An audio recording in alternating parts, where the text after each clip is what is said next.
పవన్ కళ్యాణ్ గారు లాంటి సభ్యత పద్ధతి ఉన్న మనిషి దగ్గర ఎలక్షన్ చేసినందుకు గర్వంగా ఉన్నాం. ఆయన దగ్గర నుంచి కానీ 2009 జనసేన పార్టీ దగ్గర నుంచి కానీ మాకు ఏ విధమైన ఇబ్బందులు లేవు. మేము ఎప్పుడు కూడా కలిసికట్టుగా ఒకే కుటుంబంలాగా మొన్న ఎలక్షన్ చేసాం, అటు పని చేసుకున్నాం. ఏదైతే తెలుగుదేశం పార్టీ నుంచి 5 నెలలు 6 నెలల ముందు వెళ్ళిన 20-25 మంది జనం ఉన్నారో వారిని స్థానిక ఎంపీ వైసీపీ పార్టీ అని చెప్పి పార్టీలో జాయిన్ చేసుకుని ఉండడం జరిగింది.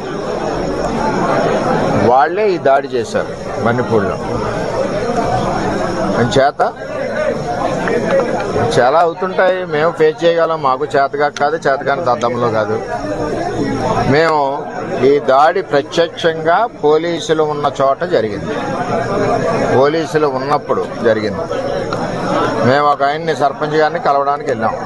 ఎలక్షన్లో రకరకాలుగా చేశాం. మేము పబ్లిక్గా చేసిన వాళ్ళు ఉన్నారు, చాటుని చేసిన వాళ్ళు ఉన్నారు, వెనకుండి మాకు హెల్ప్ చేసిన వాళ్ళు ఉన్నారు. ఇవన్నీ మేము చెప్పం కదా, ఊరందరికీ చెప్పాలని పని నాకు లేదు కదా. నాకు ఆయన బాధ్యత చెప్పారు ఎలక్షన్, ఆ బాధ్యత నేను నెరవేర్చాను. అంచేత వాళ్ళు దాడి చేశారు, చాలా దారుణంగా దాడి చేశారు. అందులో మా కారులో మండల పార్టీ ప్రెసిడెంట్ గారు ఉన్నారు, ఎక్స్ జెడ్పీటీసీ ప్రసాద్ గారు ఉన్నారు, ఇంకో ఎక్స్ జెడ్పీటీసీ బర్లప్పారావు ఉన్నారు, ఇంకో ఆయన ఎక్స్ ప్రెసిడెంట్ నాగు ఉన్నారు, ఇంకో ఆయన పార్టీ ప్రెసిడెంట్ శివ ఉన్నాడు. ఎంతమంది ఉండగా సడన్గా సీసాలు, ఇటుక బెడ్లు, ఇది మండలంలో ఒక ప్రాక్టీస్ అయిపోయింది. ఇది వరకు సాయి ధర్మతేజ్ గారి మీద కూడా ఇదే దాడి చేశారు. ఆ దాడి చేసినప్పుడు సరైన చర్యలు పోలీస్ యంత్రాంగం తీసుకోలేదు. ఆఖరికి వాళ్ళు వెళ్ళిపోయాక దాడి జరిగిందన్నారు తప్పితే, వాళ్ళు ఉండగా దాడి జరిగి దెబ్బలు తగిలితే వాళ్ళు వెళ్ళిపోయాక దాడి జరిగిందన్నారు. సరే, ఇదంతా కాంట్రవర్సీ ఎందుకని మేము మాట్లాడుకుంటున్నాం. ఇది నన్ను చంపడానికి కుట్ర జరిగింది.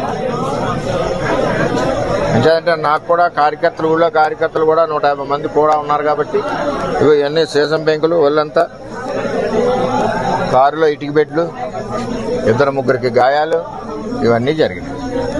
సరే, చూద్దాం ఏమవుతాం. ఇవన్నీ ఇటువంటి పిరికి బంద చర్యలకు భయపడేది ఏముండదు. వర్మ ఎప్పుడు కూడా 22 ఏళ్ళ నుంచి ఉన్నాడు, ఎప్పుడు కూడా ఇటువంటి వ్యవహారం జరగలేదు. ఈ సంస్కృతి పిఠాపురంలో ఇప్పుడే వచ్చింది. ఇప్పటి వరకు పిఠాపురంలో ఇటువంటి సంస్కృతి లేదు. చట్టం ఉంది కదా.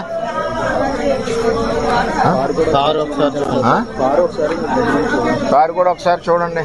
ఆ కారును కూడా నేను రిపేర్ చేయించిన. ఆ కారుని సెంటర్లోనే ఉంచేస్తా. పోలీసు సరైన నిర్ణయం తీసుకునే వరకు ఆ కారు ఈవేళ ఇక్కడ గెస్ట్ హౌస్ దగ్గర ఉంది, రేపు రోడ్డు మీద సెంటర్లో పెట్టేస్తా లాక్ చేసి. కొత్తగా తెలుగుదేశం పార్టీ నుంచి కొత్తగా వెళ్ళిన జనసేన నాయకులు వన్నిపూడికి సంబంధించి ఇంకా ఉన్నారు. వాళ్ళ చరిత్ర కూడా ఇది వరకు అదే. అందుకనే పార్టీలోంచి పంపించాం. ఆ పార్టీలో తీసుకున్నారు. అది ఎవరి పార్టీ వాళ్ళ ఇష్టం, మనం వద్దని అనడానికి వీలు లేదు. సరే, ఏం జరుగుద్దో ఆలోచిద్దాం. మా నాయకులు అయితే కంప్లైంట్ వద్దన్నారు. మేము ఇప్పటి వరకు కంప్లైంట్ కూడా ఇవ్వలేదు. అది జనసేన అధినేతకి నిన్నటికి నేటికి కూడా మీరు దేవుళ్ళలాగే కనిపించారు, దేవుడు అనేది అని అంటున్నారు.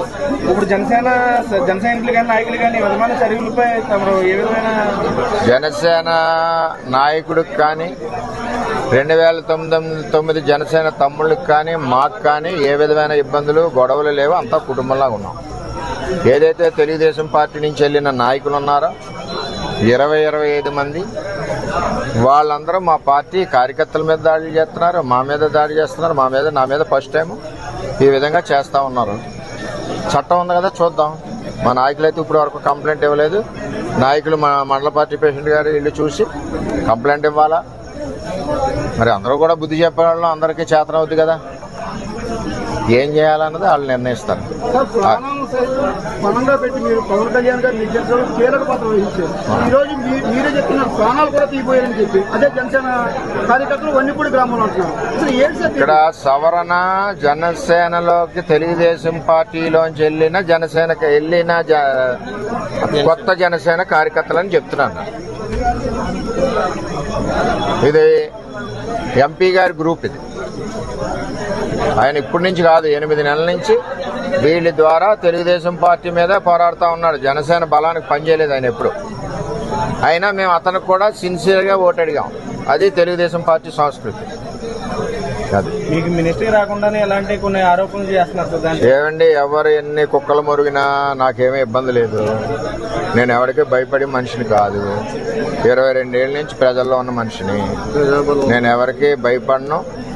నా మీద ఎంతమంది దాడులు చేసినా చేయనండి, చట్టాలు ఉన్నాయి. ఇది పవన్ కళ్యాణ్ గారికి కానీ నాకు కానీ, పవన్ కళ్యాణ్ గారికి కానీ ఆ 2009 బ్యాచ్కి కానీ ఎవరికి ఇది సంబంధం లేదు. నేను ఎవరికి ఫిర్యాదు చేయను కూడా. అది ఏ విధంగా జరగాలో ఆ విధంగా జరుగుతుంది. ఓకే.